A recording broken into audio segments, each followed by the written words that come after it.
عارف انت الطبيعي بتاع المباراه والطبيعي بتاع اي مدرب ان انت بتبقى نازل في المباراه ديت، انت مقسم المباراه مثلا. ما هو ما فيش فريق مثلا هيهاجم ال 90 دقيقه، مفيش فريق بيدافع 90 دقيقه الا حالات معينه، بتبقى عارف ان هو انت المفروض بتعمل ايه في المباراه.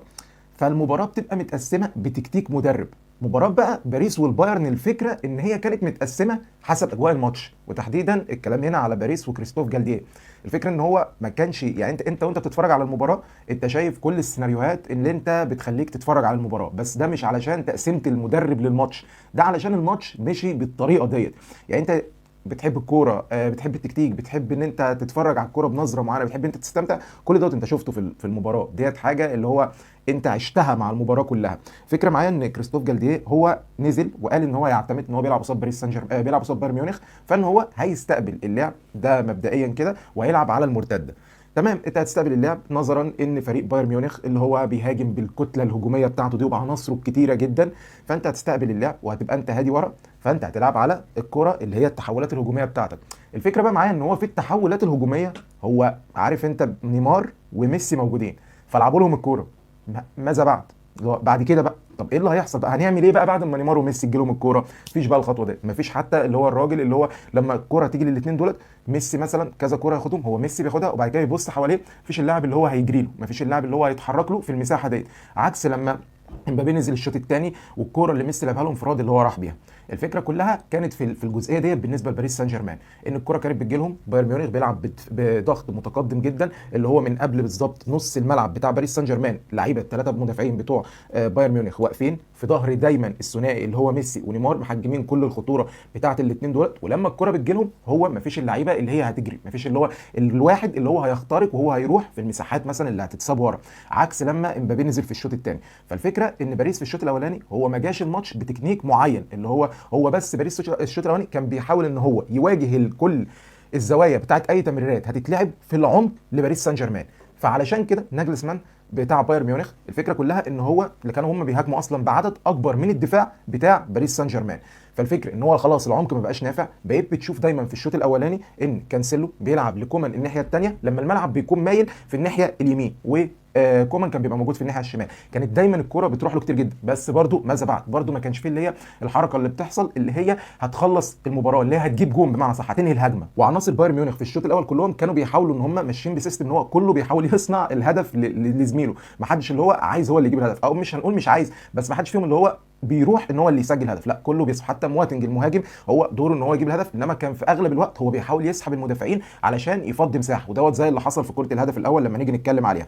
هو دوت كان يعتبر الشوط الاولاني بايرن ميونخ مستحوذ استحواذ تام، عناصره كتيره جدا. باريس لازم يقابل بايرن بالحته ديت، ان هو يفضلوا واقفين، يفضلوا العمق، يفضلوا متماسكين مع بعض، علشان انت لو اللي هو فتحت الدنيا انت المفروض ان انت هتتغربل من ميونخ ديت، حاجه اللي هو ما فيهاش اي نقاش. بس هي ديت كانت الفكره كلها، ان تفوق عددي لبايرن ميونخ في الشوط الاولاني، واستحواذ بالطول وبالعرض وبكل حاجه، بس العمق ما كانوش عارفين يخترقوا منه. فكان دايما الكره اللي بتتلعب لما الملعب كله بيبقى هنا، كان بيبقى طبعا هو الملعب كله بيبقى هنا وبكل واحد على واحد، لان في تفوق عددي لفريق بايرن ميونخ، هم متفوقين عاديا، كان في دايما واحد بيبقى سابق ولوحده هنا اللي هو كومان. هو دوت كانت الفكره. الكره بقى اللي هي اتلعبت له كتير من كانسيلو ديت، اتلعبت له كتير كذا مره، هي ديت كانت الفكره كلها، وهو دوت كان محور الشوط الاولاني بالظبط في الحته ديت. الشوط الثاني بقى انا هروح لحته معينه، هو حته كيليان امبابي. يعني الفكره كلها هو كان جاهز ولا ما كانش جاهز؟ علشان هي تفرق. اللاعب اللي نزل واحنا شفناه في الشوط الثاني من ساعه ما نزل، والاختراقات وكل الهرجله اللي بيعملها امبابي اللي احنا متعودين عليها، وكل حاجه هو بيعملها امبابي كان بيعملها عادي، تدخلات امبابي كان بيدخل عادي مع كل اللعيبه، والموضوع ما كانش فارق معاه، سرعه هو موجود.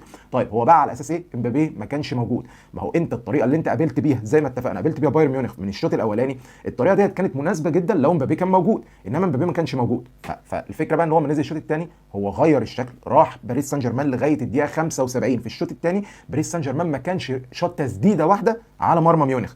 الفكره ان لما مبابي نزل والماتش خلص، باريس سان جيرمان شايط اربع تسديدات في 25 في 15 دقيقه، في خلال المباراه اللي هم اخر 15 دقيقه بالظبط، وجابوا جونين بس اتحسبوا سايد. فالفكره ان هو لو فكره ان امبابي كان سليم، يبقى دي كانت غلطه عند جالتيه، اللي هو انت بتعمل ايه؟ اللي هو انت اعتمدت على حاجه وفي نفس الوقت انت ما اديتش اللي هو الفينش في الاخر. الفكره ان الشوط الثاني عند البايرن الموضوع اتعكس نوعا ما، لان انت لما نزلت الفونسو ديفيز ابتديت بقى ان انت خلاص، ابتديت بقى ان انت عايز تخترق بقى من العمق، اذا كان عن طريق العرضيات او اذا كان عن طريق بينيات، بس الاكتر هيبقى عرضيات. ديفيز بيلعب عرضيات بصوره احنا كلنا عارفين هو بيلعبها ازاي، والجزء الهجومي عنده اقوى. كومان الميزه اللي عند كومان من ضمن الميزات اللي عنده ان هو بيلعب بيمينه بيلعب بشماله. فاللي حصل بالظبط في كره الهدف الاول دول ان هو كومان راح الناحيه الثانيه بالظبط، وقف الناحيه الثانيه، وانت كده كده عندك زياده عدديه لميونخ على دفاع باريس سان جيرمان. وطبعا انت مفتقد اصلا عنصرين مهمين، يعني دايما احنا عارفين لما بيبقى فيه اللي هو اللعيبه اللي هي العالميه، اللعيبه اللي هي الجامده جدا هجوميا وكده، ما بيبقاش بيعملوا الواجب الدفاعي.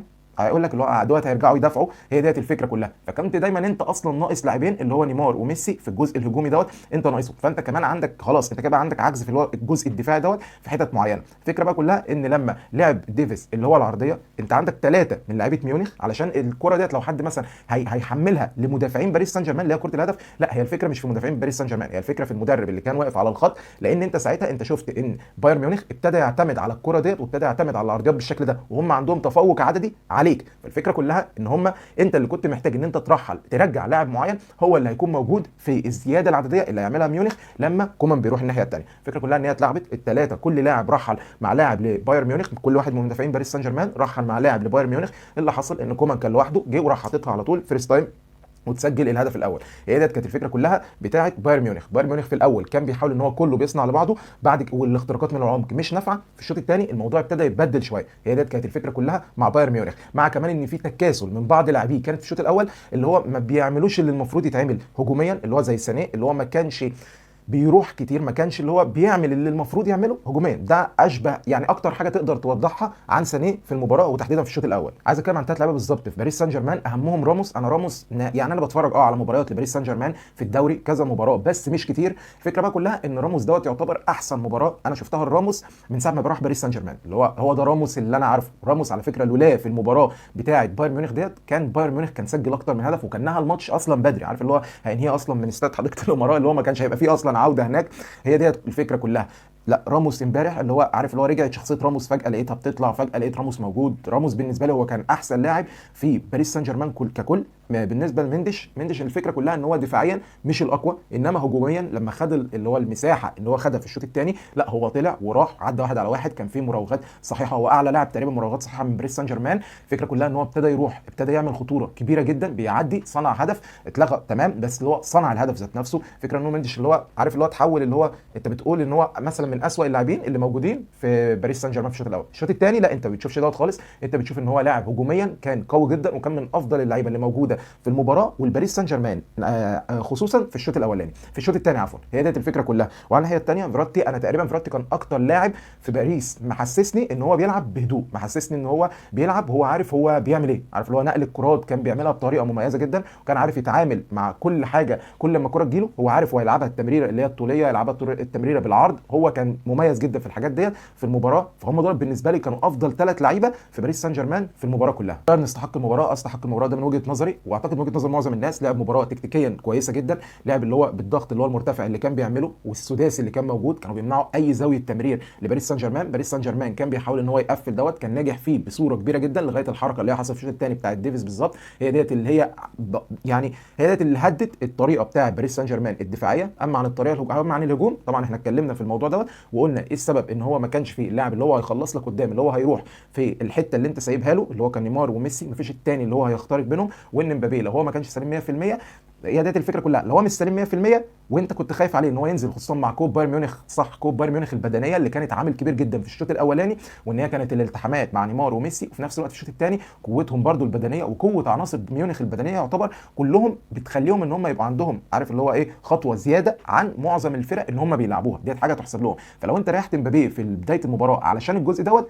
فتمام، يعني مقبوله شويه. بس لو مبابي كان سليم فلا، انت خسرت مجهود مبابي في المباراه. عامه هي ديت كانت يعتبر يعني ملخص المباراه او جزء نتكلم عليه عن المباراه في الناحيه اللي هو المباراه ضارب بشكل عامل ازاي. هو دوت الموضوع كله. مباراه العوده خصوصا مع طرد بافارد، خصوصا مع جاهزيه مبابي، المباراه بص شفت اللي انت كده شفتها النهارده ديت، لا المباراه بتاعه العوده هي هتكون حاجه ثانيه تماما، مش هتكون الشكل اللي انت شفته. مبابي هيكون موجود من اول المباراه. باريس سان جيرمان اعتقد ان هو حتى لو لعب بنفس الطريقه اللي لعب بيها في حديقه الامراء في استاد باريس سان جيرمان، الفكره كلها ان انت في العوده لو لعبت بالطريقه دي مع وجود مبابي وميونخ كان برده بدفاع متقدم كده اللي هو الضغط المرتفع من قبل نص ملعب باريس سان جيرمان، لا انت برده انت هيروح كور كتير عليك، ومبابي هيكون خطر جدا في المباراه دي بتمريرات ميسي البينيه لمبابي في المساحات اللي هتكون موجوده ورا، الموضوع هيكون مختلف. ولو ميونخ هو اللي رجع دافع وباريس هو اللي فتح الدفاعات، هتشوف الطيارات بتاعه ميونخ في الجزء الهجومي في الجزء بتاع باريس سان جيرمان، فالجزء الهجومي بتاع ميونخ هيقتحم الجزء الدفاعي بتاع باريس سان جيرمان بالقوه البدنيه وبالسرعه اللي عندهم. فالمباراه محتاجه شغل كتير في العوده، وانت اكيد هتشوف مباراه كبيره جدا من الفرقتين. ولو انت وصلت لغايه هنا ما تنساش اللايك والسبسكرايب وتفعيل زر الجرس عشان كل ما حلقه تنزل توصل لك، وهتلاقي تحت في الديسكربشن لينك البيج بتاعتنا على الفيسبوك، فاستاذنك في فولو هناك بس. وفي النهايه كالعاده ما تنساش السلام.